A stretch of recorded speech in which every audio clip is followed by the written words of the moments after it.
Like, tell me about the support on the road, the culture Oh, that surrounds PBP. it's What amazing. what does that mean to you? Everything, everything. Like in Brest, for example, everybody knows the control is spread out, and it's you can waste so much time not doing anything. But on the climb out of Brest, that's not part of the course anymore, but used to be. There was always one or two people who had their little RV and who were cooking crepes and so on. And you saw them on the way down back then. So you just say, I'm not going to eat anything in Brest. I'm just going to ride back out of town and stop. Yeah, And they say, here's a chair. And how is it going? And what's your plan? And how many crepes do you want? And there was two little kids who were bringing you the food. And they were so excited. Oh, this guy stopped. And wow, oh, yeah, he's from the United States. Oh my gosh. yeah. And, you know, and it's Amazing. just so much fun seeing people.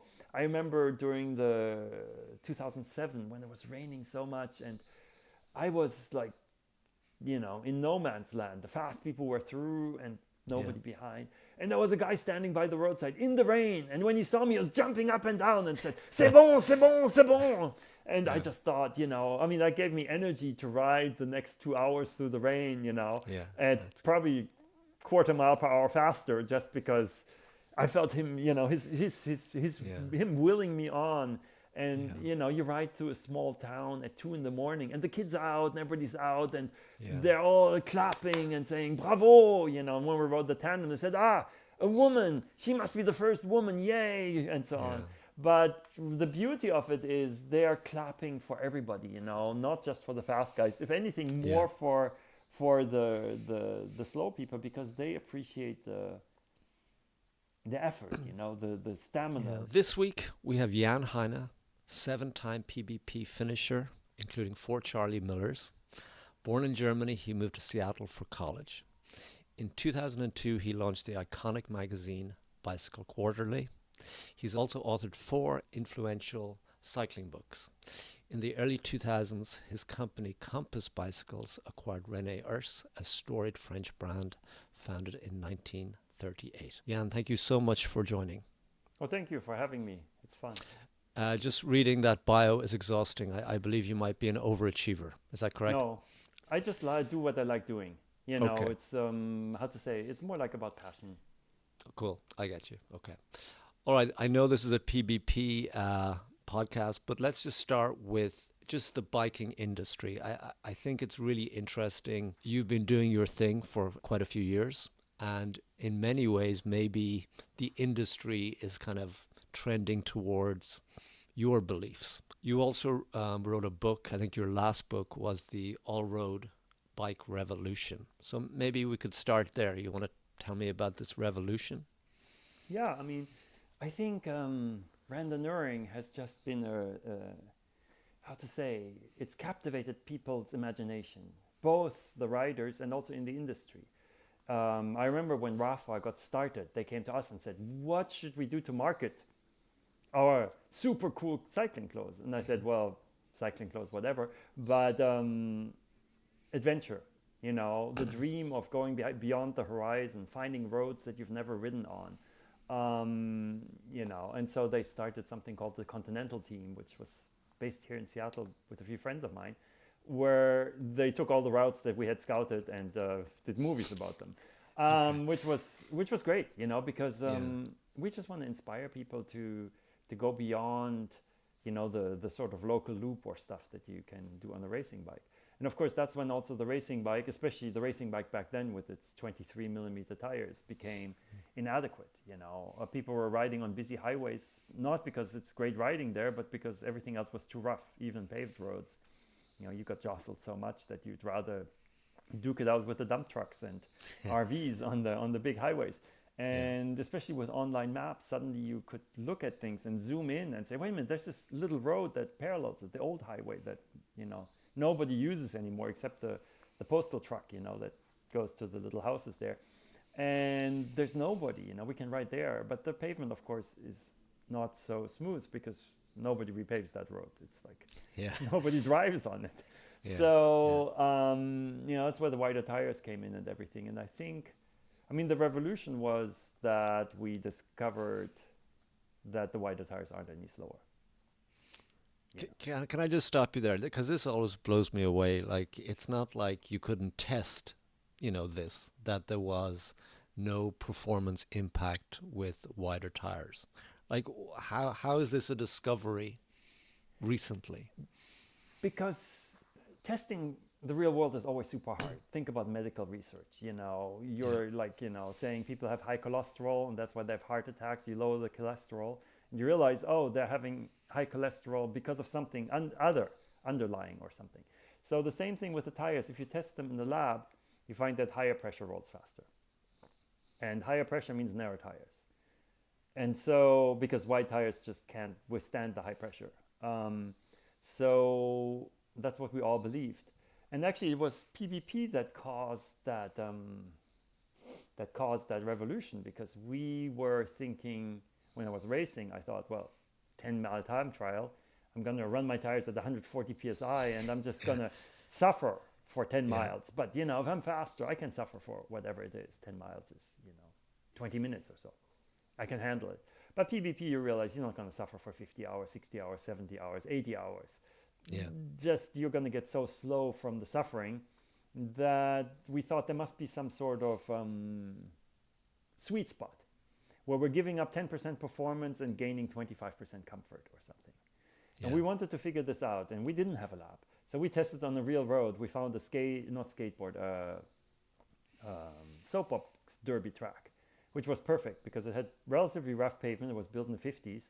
So there weren't potholes, but all the sort of fine tar had washed away. Seattle had rained so much that you had a smooth but very rough surface. Well, smooth but rough. But you see what I'm saying, I do. And so we rolled down that hill, and we found that different tires made a huge difference in speed, but pressure did not. And of course, we said immediately, wait a minute, if pressure doesn't matter, why are we riding narrow tires? Yeah. But of course, back then, nobody was making wide tires with high performance casings, because that was a tire that didn't make sense. Why would you use a very expensive high performance casing to make a very slow tire? And when we figured out that actually that tire should be fast, we went to all these bike industry people and said, look what we found. And they all said, whatever. They said, nobody's going to buy wide tires. And anyway, racers use 23s. That's it. Yeah. So that's why we started making tires. It's almost a little bit like the book Moneyball or the movie Moneyball. It's that baseball themed book, and it's basically, there was all these long held beliefs in baseball, and then they applied maybe statistics and rationality, and they came to a very different place. So I think it's interesting, a lot of these older sports have these beliefs that perhaps aren't grounded in reality. So congratulations for breaking through that. Okay. Well, I have to say the whole Rene Herse story plays into that, because when I did my first PBP, I got really interested in the history, because I realized this is not just a 1,200 kilometer ride. This is an immersion in French cycling history. You're going through Brittany. There are old people with like wool jerseys standing by the roadside, with a bike that they rode in whenever, and they're proudly waving you on. And then you realized that already in the 50s, they were doing 50 hours PBPs or 48 hours. And 1965, they almost broke 45 hours. I mean, those are modern performances. Yeah. And so I wanted to talk to these people and get their experience. Yeah. And one thing they told me is, especially the really old guys who rode in the 40s, they said, we had these super wide tires and you would think they were slow, but they were not. Yeah. And so that sort of set that seed somewhere. And then when our research came along, I just thought, wait a minute, I need to talk to these guys again. What kind of tires were those? What were they doing? And so on. And anyway. That's cool. Jan, brief aside, I did read your ride report. You tried to recreate the 1891 ride. So you set off from, what is it, La Petite, that newspaper. Oh, yeah. That's so cool, man. I love the fact that you love the history of PBP, because that's another fascinating thing so about rich. it, isn't it? It is. Cool. Okay, well, let's get on to PBP. Normally my first question is, what does PBP mean to you? It's a big question, isn't I it? think PvP, there's two kinds of things. Some people, it's a bucket list, you cross it off, you've done it, you move Yeah. on. And other people get captivated by it and it takes over not quite their life, but a friend of mine once said that basically during PvP, you're processing the last 4 years of your life. And then the next 4 years, you're preparing the next PvP. Yeah, that's interesting. That's really interesting. There's something about those 4 years intervals that make it even more Yeah, special. Yeah. exactly. Because it's not every year. I mean, you really have time to think about it, to prepare for it, Yeah. even build a new bike or whatever. There's a lot of thinking about it, and it's more challenging than you realize at first. Everybody thinks, oh, 90 hours, 1,200 kilometers. I mean, it's not super easy, but it's doable. But then you realize there's so many facets for it. Yeah. And you can either optimize one or two and you will finish within the time limit with not much problems, or you can try to optimize all and suddenly your time drops because you gain a few hours here, a few hours there, a few hours there, a few hours there. So people think that the fast guys are superhuman, but they're not often superhuman. I'm not. Yeah. They just work on every aspect. Yeah. Yeah. And there is so much potential for improvement across this kind of event, isn't that right? Yeah, totally. I mean, time trial I talked about before. All you need is aero bars, you set them up right, and then it's horsepower. Yeah. That's it. PvP Yeah. horsepower doesn't get you anywhere. So true. And in many ways, it's what happens off the bike determines Oh, you. totally. Yeah. We Yeah. calculated that once. If you stop 5 minutes extra at each control, you have to ride half a mile per hour faster between controls to catch up. Now, That's half a mile per hour crazy. faster, That that's is big. I fast. mean, somebody who passes you at half a mile per hour faster, they're going like this. Yeah. You're not Yeah. going to get on their wheel because you're saying, oh, that guy's too fast. Yeah. And 5 minutes Cool. at the control, I mean, that's nothing. Amazing. Actually, Jan, can I just go back as well? Maybe tell me about your background in cycling, like from a young age, your first memory on a bicycle, why you like to ride, etc. You know, I grew up in Germany near Bonn, which is sort of the western part near France, and cycling was really part of the culture. We lived sort of in the outer, well, not suburbs, but like countryside almost. And our house was on a popular cycling route because it was at the edge of a small village. And so you saw these people ride by, three, four, five, and the bikes were so shiny and they were making this little whirring noise of the chain, but nothing else. And the people were chatting. And when you're like 8 years old, 9 years old, that's like, you look at that and you think, that's what I want to do. Yeah. Yeah. So I think that sort of, I mean, we all got what back then were the 10 speeds, the heavy bikes with the steel rims and whatnot. But it was always freedom. You could suddenly go places that walking, the village. I mean, we lived like a mile and a half from the center of the village. So walking to the store wasn't easy. But riding a bike was adventure, for an 8-year-old. Completely. It was like asking your mom, do you need anything from the store? I'm just going to go into town. And my mother was game. So she said, can you buy a pound of sugar or something small that fit, on the rack? And gave me, a few Deutschmarks back then. And off I went, and then an hour later I came back. Maybe I ran into some friends along the way because everybody was doing it. And so, and then I rode to school and it was part of life, And I always wondered sort of what's behind the horizon. Completely. I always wanted to go further and sort of explore. Very similar to you. Like I remember actually spending time in Germany, and I was always fascinated by the small villages. They were connected by a network of bike paths, and like they were paths. They weren't like or farm roads. Yeah, and Like, it was very utilitarian. It was basically just how do you get to the next village. Yeah. Also, that whole discovery aspect when I was young, that's what it was all about. Nothing else. I just wanted to see stuff. Yeah, exactly. I mean, it wasn't really about speed or anything. Although when you had a tailwind on the way home from school and you suddenly realized you can do this in 16 minutes instead of 23, it was fun.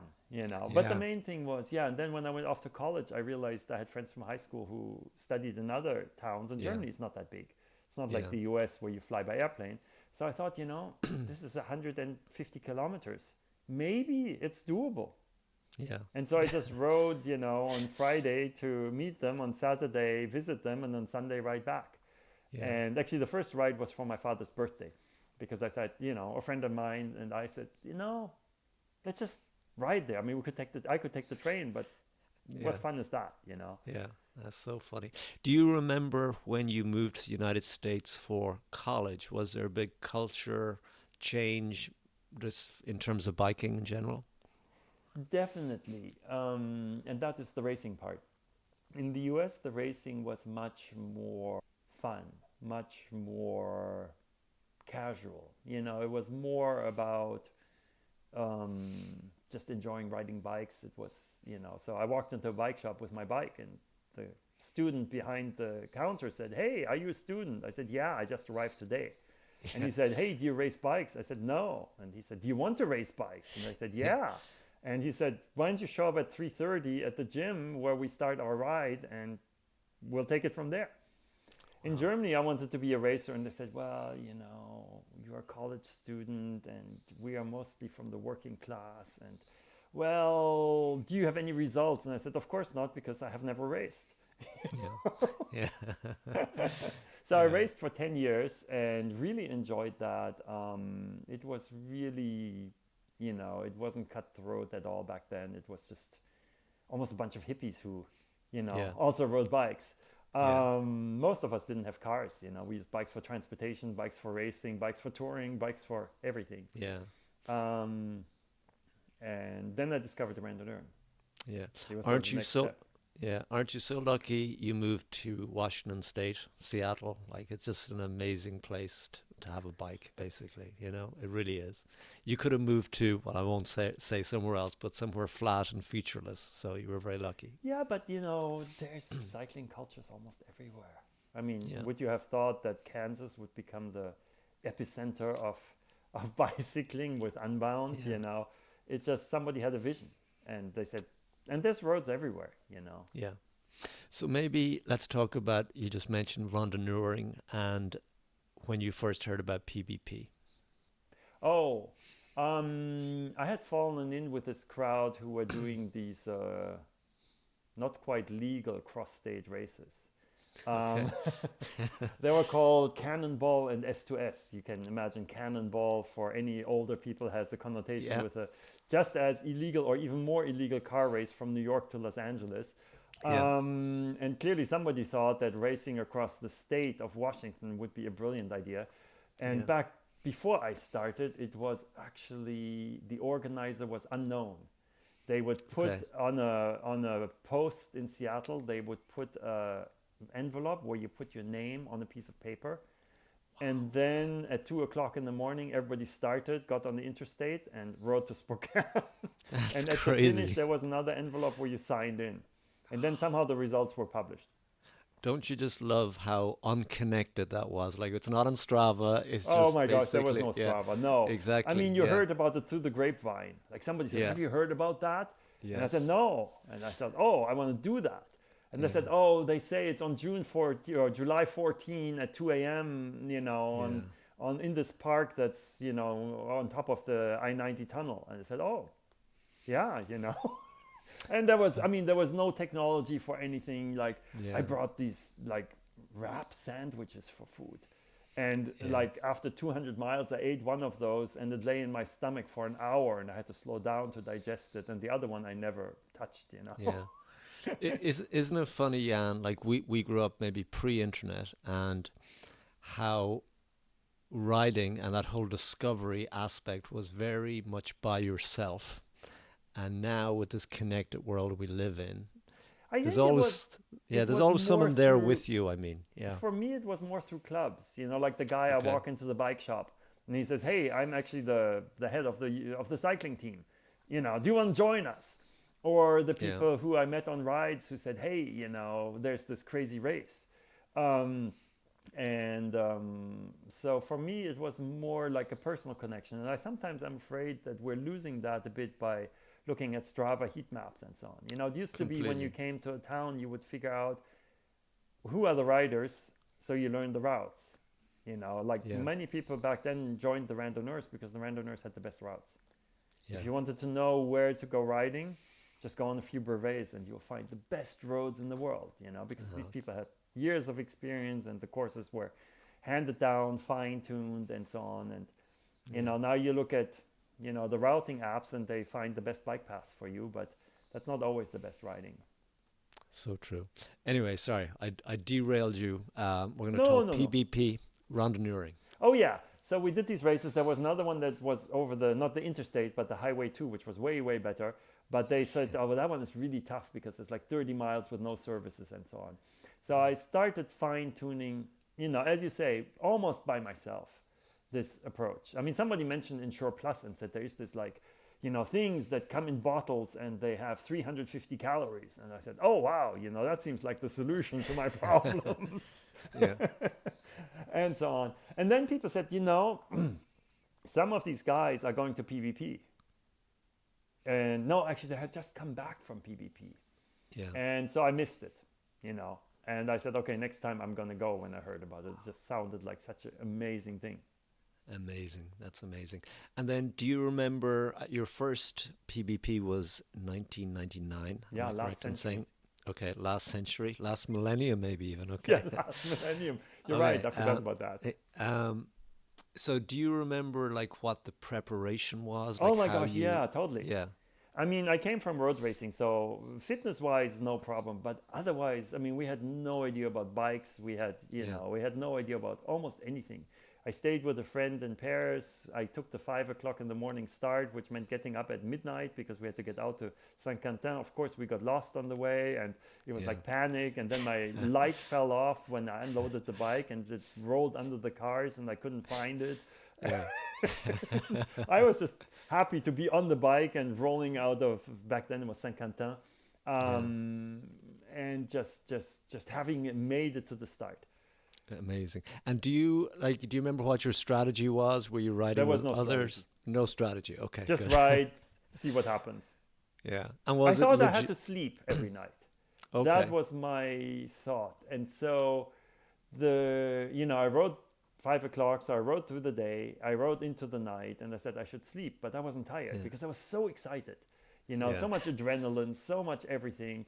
And finally, at like 6 in the morning, I thought, this is not going well. I should sleep. So, and I also thought I should sleep in the ditch because that was sort of the tradition. Old school. So I rolled out my little emergency blanket, and it was cold and it was hard. And after 45 minutes, I said, I'm just going to get up and continue riding. And I rode to the next town, and there was a secret control, and they had cots and food and stuff. And I didn't want to sleep anymore. But, you know, I thought I should just have ridden and slept in some bed or on a mattress, you know. I realized that you don't have to rough it quite that much. And did you ride with others from Seattle at that point or no? And that was actually sort of a really great thing because there's so many people who you don't know that really, I feel like it's a wasted opportunity riding with only people you know. So I rode with Americans. I ran into a friend from Toronto. We rode together twice at completely different times. You know how that is. You're like riding at the same speed. So this guy stops longer for lunch and you're ahead. Then you stop longer and, you know, it's like the next day already and you're meeting those people again. I even rode with a guy from Bulgaria and he spoke 5 languages, but none that I could speak. Okay. And so we were smiling at each other. You know, I mean, this was just after the fall of communism, of course. So it was amazing to even meet somebody from Bulgaria. Yeah. And to me, that was so enriching. I mean, I rode with a small group, I think 3 riders from Basque country.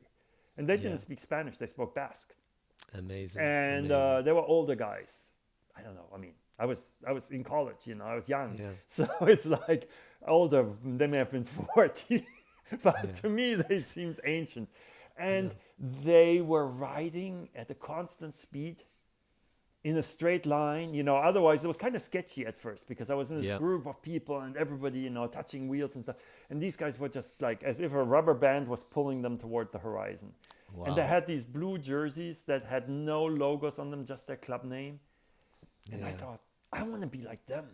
I had elegant. this jersey that, back then everything was like so Primal Wear, I think was a company, that had lizards on their jersey. So mine was a Seattle jersey. It was actually quite nice with like, native totem motifs and so on. But it still felt kind of loud compared to those guys who were just like, going toward the horizon, on some older steel bikes and just looked like they knew what they were doing.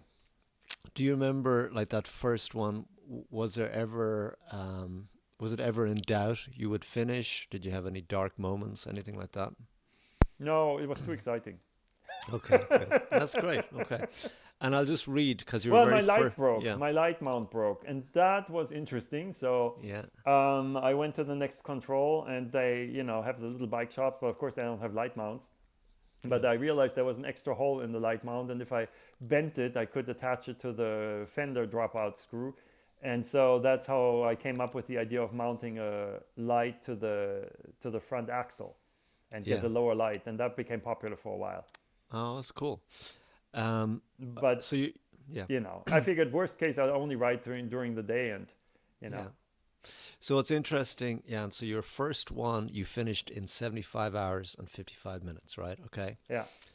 And then the next PBP 2003. Obviously, there's that 4 years we talked about, okay? And a lot happened. Like, I'm just from your bio, for example, Bicycle Quarterly, I think 2002. Like, was it a sort of almost an awakening doing that first PBP, and you realized, man, there's a whole world out there? Oh, absolutely. So absolutely. Maybe tell me about that. I met a French guy, also older guy, who was riding a Alex Singer camping bike. Yeah. And we rode together, and he said, he gave me his phone number or something. And I had to go back to Europe for my father's, birthday, 60th or something, a few months later. And I decided to go to Paris too. And he said, well, where are you staying? I said, youth hostel probably. He said, just come over to my place. Yeah. And we became good friends. And I said, all these guys, I had bought the book about Brest Paris, the history. And I said, there are these amazing people who wrote this in the 50s and so on. He said, they're still around. Yeah. And I said, oh. And he said, I can put you in touch with Roger Baumann, the guy who won it in 56, back then when they still had winners. Yeah. And I said, wow. And so I met this Roger Baumann, who didn't look like 70 when I met him. I mean, he looked like 55 or so, Yeah. And we had lunch together, and he told me the story of how they prepared PBP, how they made a schedule, how, what their planning was. And it just opened this new world. It's as if somebody had opened the door and said, look, here. And I thought, that's fascinating. I want to do that. And so I decided the next PBP I was going to try to, what the French call do a time, which means try to do my best. Okay. Yeah. And that's so cool. That's how it all started. It's all that Roger Baumann guy. And that next one was on a tandem, isn't that right? And it was an older tandem, am I right? Yes. Well, the tandem record for a mixed tandem was set in 1948. Yeah. And it was only broken in 1999. And 99 had tailwinds both ways. It was really a good year. I was lucky. My first year was probably the easiest PBP ever. And I was just in awe. I thought, how can a bike, how can a record stand for, almost half a century? Yeah. And so that's how I got interested in these old bikes. And, my friend, again, the friend I met, he said, I found an old Rene Herse tandem that's your size. And, I said, let's buy it and restore it and ride it. So it was a 1946 Rene Herse tandem, and it was just amazing. That's incredible. Wow, what a story. And had you done much tandem riding before then? Lots. Okay. All those long distance riders here in Seattle were all tandemists. Cool. So I had ridden probably 15 different tandems with all kinds of stokers. We had done the cross-state races on tandems. Back then, tandems were super popular. Yeah. And I always enjoyed the teamwork aspect. I'm missing that because, on a bike, you can stop when you want. On the tandem, there's always two people to consider. And when it's going well, it's amazing. The tandem just flies. And when it's going poorly, it's going poorly. So true. Yeah. Cool. So that was a Charly Miller time, which is amazing. 52 hours and 44 minutes. Incredible. You're better than me. I don't remember the numbers. Okay. Well, I'm reading here. I don't remember anything either, but okay. Maybe So then 4 years later, let's just do it this way. So 4 years later, you knew PBP was coming again. Yeah, Obviously, there was a lot of stuff going on in your business life with the Compass and yeah, Bicycle Quarterly, all of that. But at that point, you knew you were going to go to PBP every 4 years, basically. Is that right? pretty much. Okay. And You know, this time, randonneuring had yeah, grown so much in Washington back then, and it was yeah, really about adventure. I mean, we went over all the mountain passes and so many beautiful roads. It was just like, if a brevet was on the calendar, I wanted to do it because, you know, cresting mountain passes under a full moon in the middle of the yeah, night. And you turn, I mean, on the climbs, I turned off my lights because it was so bright. There was no yeah, need for headlights. yeah, And, you know, roads that during the day see constant streams of traffic. I saw two cars the whole way across the Cascades, which is what, 50 miles or so. amazing. Yeah, And, you know, those experiences you just didn't want to miss. And of course, if you do all the brevets, why don't you go to PBP? yeah, yeah. So true. So then 2007, you decided to do a time, but this was by yourself Yeah, this time. I No couldn't more find a tandem tandem. partner. Oh, really? Do you remember then that fast time by yourself in 2007? Oh my gosh, yeah. It was, you know, every PBP you remember. That's one of Yeah. the beauties. They stay with you. That one was the year where it rained all the time. Oh, that's Um, right. Yeah, it's supposed to but be a it was really, yeah, actually going fast, not that huge of a problem because you stay warm anyway and you don't have to change clothes because it's always cold. The temperature yeah, never changed. The wind yeah, was tough. I had a really hard time the second morning coming back from Ludeac. I was riding with a guy who was really experienced and he stopped. He was completely out of it. I thought I'll never see him again. He couldn't recognize his wife who was there with a little RV like the French tend to do. He said, yeah, "Where is she? Where is she?" And I said, "Right there, you know, she's like 50 meters from you." He said, "I don't yeah. see her. I don't see her." So I took him by the hand and he said, "I only need 1 hour and I'll be back." And I said, "I'll never Wow. see you again." I continued. And then I had a sort of slow moment and it was just really hard. And the wind was Yeah, coming like 3/4 headwind and it was raining. And it was sort of the, you know, dawn hours when everything is gray. And I thought, this is not good. And then I thought, you know, I have all these friends who trained with me. I have my parents who are waiting at the next control, and I can't let them down. I need to yeah. go. But still, that other guy, he caught me. Wow. And he Incredible. had spent 2 hours off the bike or 1.5 hours. And that made me realize about sleep. Yes. You Yeah. know, he stopped, he slept, and he was fresh. And in Yeah. the end, he finished half an hour ahead of me because I couldn't hold his wheel. Incredible. So he So finished yeah, 28th and I finished 29th. yeah. So yeah, you did that in 50 hours, right? Yeah, 49, 40, 59 Okay. is So the real you time. do remember that time? Just say, just That one checking. I remember because Okay. I fought Okay. hard for that 1 minute. Yeah. You know, Okay. it's sort of one of those things where you're 100 kilometers out and you look at your watch and you're realizing, if I want to beat 50 hours, it's going to be really tight. And I had to Yeah. pee, but I thought if I stop to pee, that minute is going to Yeah. push I me got over. you. And then it started pouring and there was like gravel flowing over the road because there was, I mean, sheets of water. And I Yeah. just thought, I'm not going to stop to put on the rain jacket. I'm just going to keep going. This was like, you know, on those last hills. So it's like only 1 hour left. I'll just, you know, Yeah. it was And crazy. Jan, like, was Charlie Miller a big thing Yeah. back then? Like, it's always been a thing for people Yeah. that are associated with America. Yeah, I mean, it was Bill Bryan's idea way back. And I think it's a beautiful idea because, and I talked to him about it, and he said, well, he chose that time not just because of Charlie Miller, but also because he felt it was within reach of almost everybody. Yeah. You know, it's not like going 45 hours, you really need to be almost superhuman. You know, Yeah. it's not enough to just keep your control times short. You really need to have horsepower and everything.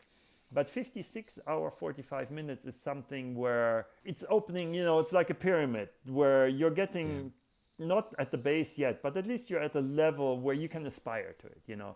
It's maybe get like you. a 4 hour marathon or something, you Yeah. know. So then 2011, you finished in 53 hours and 10 Oh, minutes. that was a bad year. I Okay, crashed really? early on. A guy Oh. ran into my front wheel. Well, it was probably not his fault either. Probably somebody cut him off. Yeah. And yeah, it was. And then on the way back, we had a thunderstorm.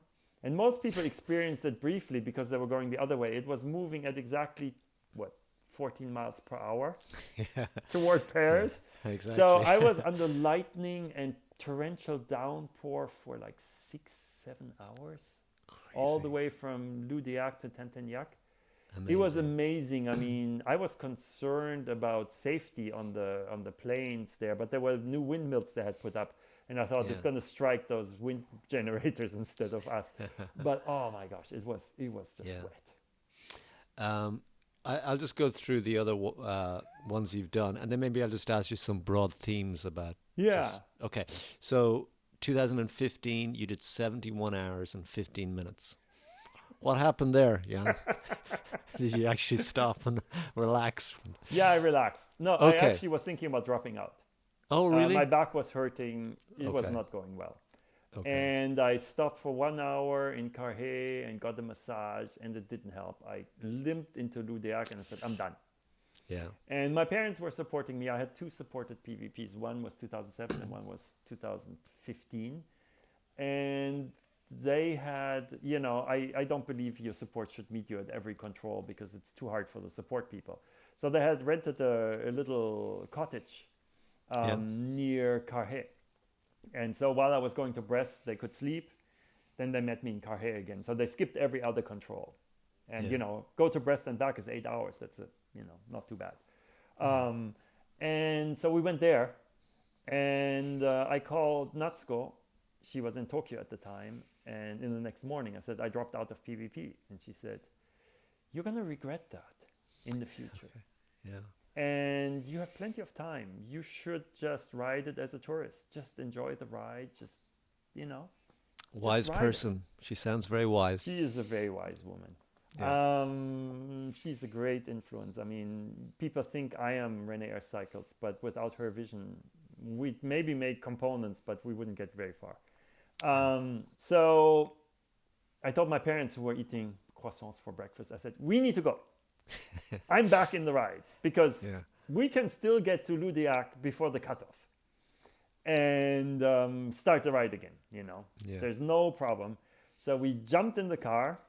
We went and I said, oh my gosh, I took a shower. All my sunscreen is gone. We need to buy more sunscreen. So we stopped at a pharmacy. I ran inside. I said, I need the sunscreen that, is good for exercise and so on. I said, oh yeah, this one, the French sunscreen is the best, by the way. I mean, you put it on before PBP and that's it. Oh, wow. Okay. And we go, maybe a little bit above the speed limit to Loudéac. I jump on my bike and just ride as a tourist, Amazing. ride, That's amazing. meet people. Yeah. Slept twice. Once I was unsuccessful, so I left because people were snoring all around me and I Yeah. couldn't sleep. Yeah. But I even slept in Dreux, 50 kilometers to go, because I was just Wow. tired and I thought, Dreux? No, Mortagne. Sorry, Dreux, they Okay. didn't even have beds, but Mortagne. So 120 Okay. kilometers to go or something. Cool. Because I was tired and I thought, yeah, why not, sleep. Yeah. And so that was a sort of very binary experience, I was on a 50-hour pace until my back gave out.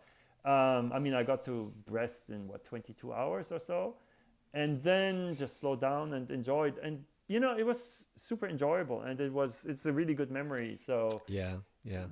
there's not one way to do PBP, and I'm really glad Natsuko persuaded me to continue. And obviously, spending a whole night off the bike is also does your body a lot of good. Definitely. Definitely. Well, I'm glad you kept the streak alive. So we have two more to talk about briefly. 2019, another Charly Miller. He's back. Okay. Yeah, Yeah. basically, I rode with it was just uneventful. Yeah. It was just, oh, cool. Everything worked, everything Yeah. just ride it. It was fun. It was great. I really enjoyed it. Again, meeting all these people. Like I Yeah. met John Jurczynski and his wife from Boston. And he had drafted our tandem in 2003 for like 800 kilometers or so. Every photo, he's on our wheel. I didn't even notice it. Finally, like past Brest, he said, can I stay on your wheel? And we said, sure, we don't care, anybody can be on our wheel, just don't bother us in any way. Yeah. And cool. so then he got inspired to ride tandems, and I rode with them for quite a while. And then there was another tandem we met in 2003 with whom we rode for a long time, two guys from Brittany. And Yeah. ever since one of them comes to the course because he's not riding anymore, and he seeks me out. And so he stands somewhere by the roads and suddenly he says, Jan! And I say, Gérard! You know? That's so funny. That's gas. That is And funny. I mean, those things are just so amazing. I mean, when you do 1200K in Washington State, you're by yourself. Yeah. You know, Yeah. you're maybe with 2 other riders or so, but there's nobody along the course who even knows what you're doing. You go to gas stations and people Yeah. look at you like, oh yeah, some crazy guy, you know, they come through here once in a while kind of thing. Some weirdo. But, you yeah. know, meeting friends Yeah. like that on the road is just amazing. Yeah. Who you never Okay. meet except every 4 Yeah. years. Last one, and then we can talk Oh, about just broader themes. So 2023, I think I actually read your ride report. Yeah. Didn't quite work out. You didn't have enough energy. I but had you a bad finished in day. It can happen. you finished in 60 hours, which Yeah. is still amazing. Yeah, I wanted Charly Miller, of course, but it was not. So maybe over those 7 visits, let's Yeah. just talk a little bit about. I'm particularly interested in how things have evolved. Maybe your approach to nutrition, sleep, just strategy in general. If you can come up with any kind of themes there. Yeah, I think the sleep strategy has evolved. I mean, obviously, the first time I thought I should sleep every night, partially because I had done a flesh. Yeah. And we were trying to set a record. I think we set a record. And it was miserable. It was miserable. Riding through Yeah. the night. It rained the whole time. This is Washington, you know, Yeah. in April. I crashed early on. I was riding a racing bike with 21 millimeter tires. And Wow. I hit a pipe that had fallen off a pickup truck on the shoulder of a highway. And so I crashed like 30 miles into the ride. And Yeah. my wheels had like humps. I was riding so-ups, fortunately, so the tires were fine. But the wheels were going boom, boom, boom, boom, because the rims had Yeah. flattened on that. And just, I thought, never again am I riding through the night. And Yeah. then, first of all, that first PBP experience, and then Roger Baumann, the guy from 56, you know, who did it in 50 hours and was first, I thought, there's a whole world out there that I didn't know about. Yeah. And so then I thought, you shouldn't sleep. Which, I mean, clearly, if you want to ride in a lead group, you can't sleep. Yeah. But then in 2007, the other guy who did sleep and caught me made me realize there's nothing wrong with sleeping. So in 2011, I actually did sleep for half an hour. Yeah. I went Okay. into the control in, what's it called? Fougères. And they said, it was empty, you know, one person lying there.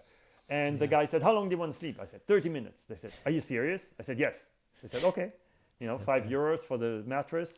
You put the Yeah. blanket on me. I fell asleep in 20 seconds. Amazing. And I actually woke up by myself as the guy was approaching my cot to wake me up.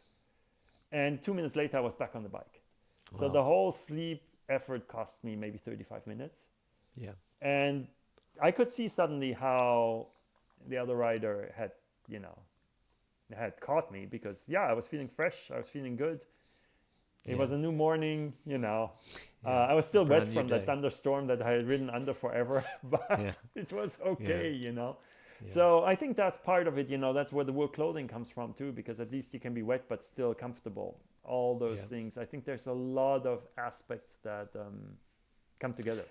And Jan, just dark moments in general. What have you learned over those 7 visits? They always pass. Okay. Although, you know, the one where I wanted to drop out, it didn't pass. Yeah. But again, I just need more time to let it pass. And that's when Natsuko Yeah. came in so wisely and said, you should continue. Yeah. Maybe also like equipment, like you've done PBP on an old tandem to, I'm sure, a modern bike. Tell me more about like how your opinion of equipment has evolved over those 7 visits. Yeah. Well, you know, obviously I own a company named after the builder of the best randonneur bikes. Yes. And that Yeah. actually came out of that PBP on the tandem for Yeah. 2 reasons. One, that tandem showed me how brilliant those bikes were. And the reason is not that modern bikes are bad. It's just nobody builds bikes for randonneuring today. Yeah. You know, we build bikes for the Tour de France. We build bikes for Dirty Kansas or Unbound. We build bikes for bike packing.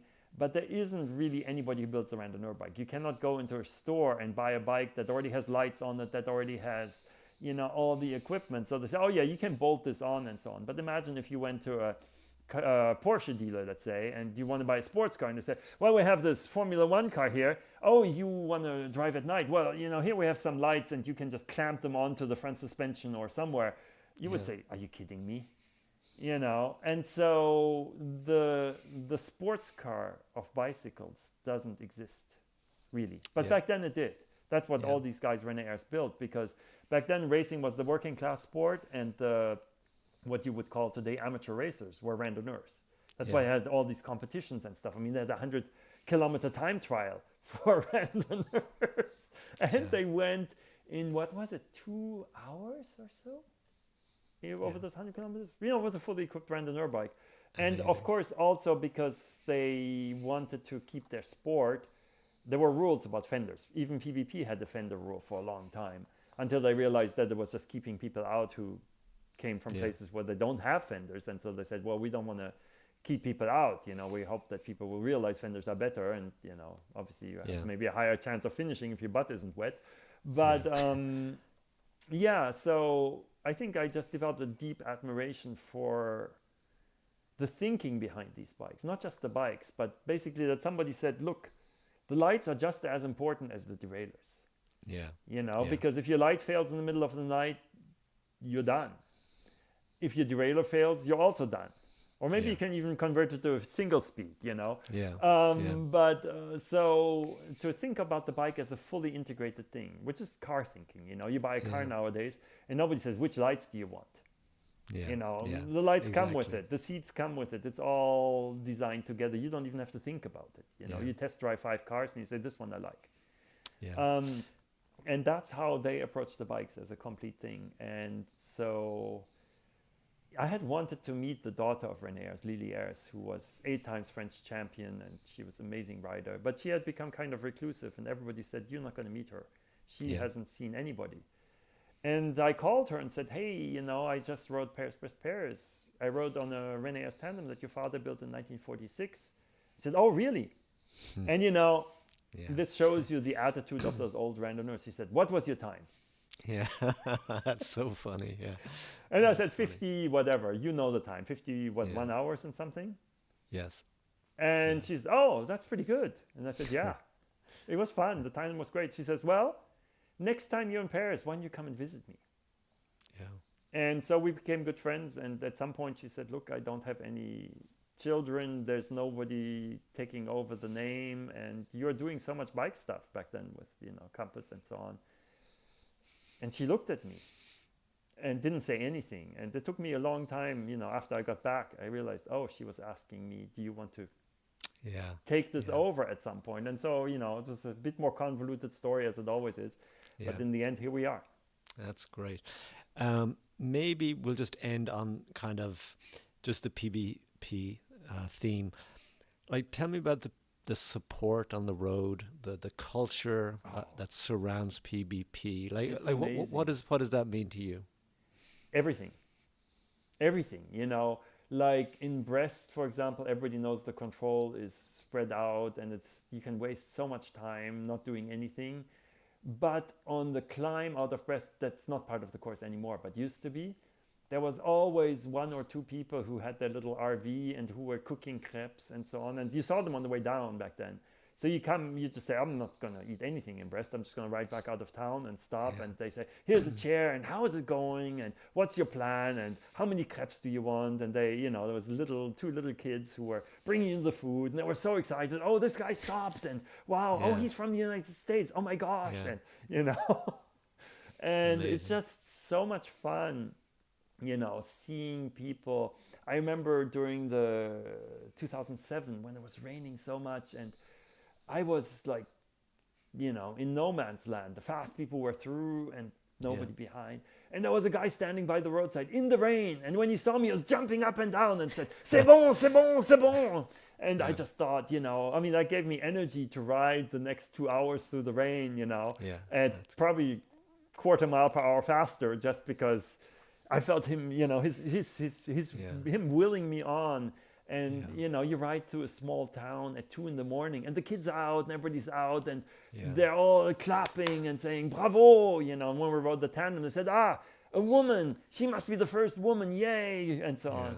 But the beauty of it is they are clapping for everybody, you know, not just for the fast guys. If anything, more for the slow people, because they appreciate the effort, you know, the stamina. For the fast guys, it's relatively easy because you can always stop. But I think it's interesting that like you can do all these brevets all over the world, right?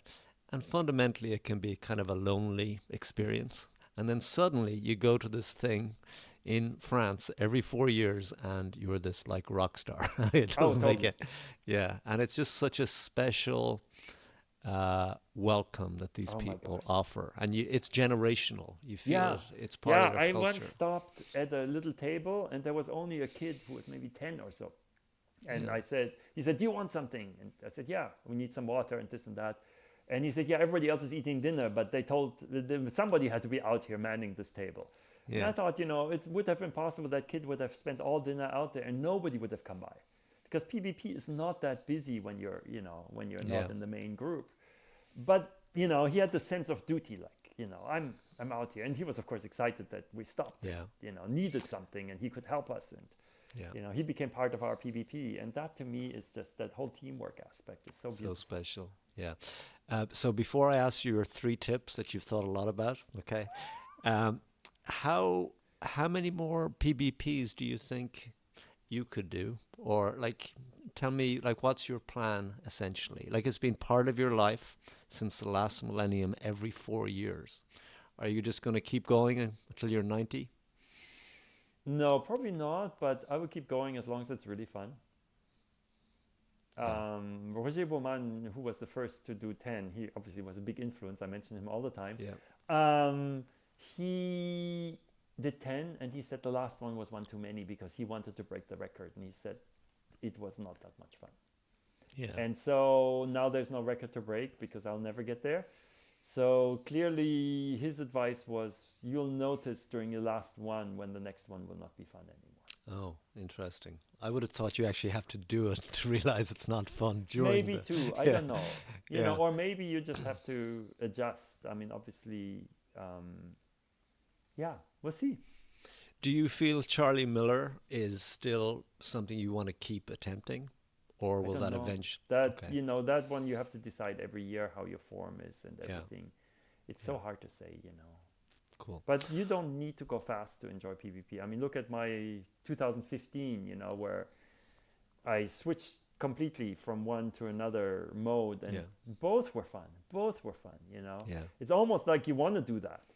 Like, you know, ride to Brest as fast as you can and experience the thrill of, you know, and then just soaking it all in on the way back, because realistically, you know, whether you do it in 58 hours or 65 hours or 72 hours, it makes no difference. So true, so true. All right, so Jan, we're going to end with 3 tips that guarantee a finish of PBP. And as I tell everyone, they're going to come looking for you. Oh my gosh, to guarantee a finish. So no pressure, okay? Okay, tip number 1. Well, the first one you already mentioned, your time off the bike is more important than on the bike. I would say almost nobody rides more than 60, 65 hours on the bike in PBP. And the difference between somebody who does it in 70 hours is that they spend 5 or 6 hours off the bike, and the one who does it in 90 hours spends 25 hours off the bike. And the less stressed you are about time, the more enjoyable it becomes, of course. You know, so you should shoot for a 75-hour time so that you have, people say time in the bank, but there's some truth to that, you know, where I have had friends who finished in 89 hours and 59 minutes and 59 seconds or something like that. It's stressful. And I saw him at the finish and he doesn't remember seeing me. You know, he was out of it, because basically the last 20 hours or so were a constant just race against the clock. He was out of the time limit at some control, and the volunteer said, "You must continue." And of course he was glad about that. But I think minimizing your time off the bike, because it's so easy to think, oh, I have plenty of time, and do, you know, whatever things, write in your journal or something like that. Don't, you know. Basically, when you get to the control, you should, this is advice number 2. That's why I get through them quickly. Okay. Plan your control before you get there. You know, think about, what do I want to buy? Every control has pretty much the same food. What do I want to buy? What do I need? Do I want to sleep? When you get there, I always say, don't stand if you can sit. Don't sit if you can lay down. You want to not waste time. Cool. I think 3 is also related. I'm sorry, they're all the same. Well, it's of okay. course, you want, Yeah. no, well, let's just say 3, you want to make sure your bike is in good shape. Like, for example, if you have mechanical shifting, just replace all the cables. It's not a lot of money, but if a cable breaks, you can continue, but it will impact your experience. So just before you go to PBP, it's, you're spending so much money and effort, time on getting there, airplane flight, training, all that. Don't skimp on your bike. Cool. Yeah, and 3 great tips. I guarantee you finish. I think there's a 4th tip though. Oh, there's a 4th tip? Okay, Yeah, let's go have for fun. it. Okay, have fun. Okay. I mean, just, it's your ride. Don't feel any stress to do anything or so. PBP is yours and only yours. So do what you want to do. It's, it's not like a race where people say, oh, you won or you didn't win. PBP, the only difference is finishing or not. Makes sense. Well, Jan, it's been a complete pleasure. Thank you for Same the here. tips, and I hope to see you at the next PBP. Okay. I hope so.